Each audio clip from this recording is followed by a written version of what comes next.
Coach Arnaud pour vous parler d'un sujet alors qui impacte le monde de l'entreprise et qui impacte nos vies quotidiennes. Je veux parler de la colère. Est-elle bonne conseillère? Alors ça, vous l'avez entendu depuis qu'on est petit. Oui, non, peut-être. Vous connaissez ce dicton.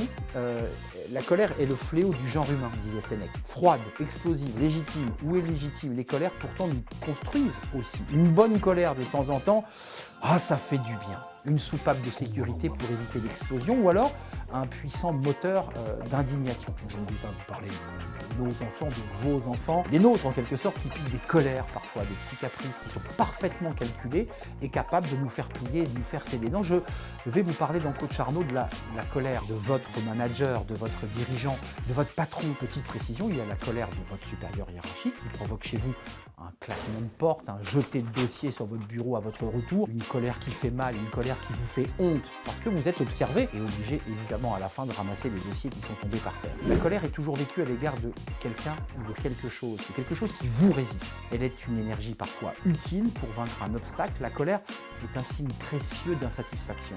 Ça, c'est l'élément positif à condition d'être attentif à sa colère et de savoir la canaliser, la dompter. D'abord, qu'est-ce que la colère? Eh bien, dans le procès qui lui est infligé, c'est un livre, la colère est associée à plein de choses, au sentiment de la haine qui peut s'alimenter dans le désir de nier l'autre et de le détruire, alors que la colère est en fait une émotion qui est là pour corriger un déséquilibre perçu, une offense, une blessure, nous dit la philosophe Sophie Galabru, auteure de ce livre passionnant, Le village de nos colères. Mais la colère peut être aussi saine, libératrice, elle est la ligne de défense de ses valeurs. Reste pour celui qui subit cette colère, c'est une souffrance. Mais c'est aussi, faut-il le dire, une souffrance pour celui qui la fait subir. Car au fond, quand il se met en colère, il ne dévoile que sa faiblesse. À l'instar de l'analyse de Sophie Galabru, la colère a des impacts sur notre corps, il faut le préciser. Et justement, Rain Atkinson et McCarthy ont démontré en 1995 que même 5 minutes de colère bloquée peuvent affaiblir notre système immunitaire pendant 6 heures. En résumé, soit la colère est saine et fonctionne correctement lorsqu'elle permet de recréer de l'énergie, de dynamiser une équipe, soit la colère est destructrice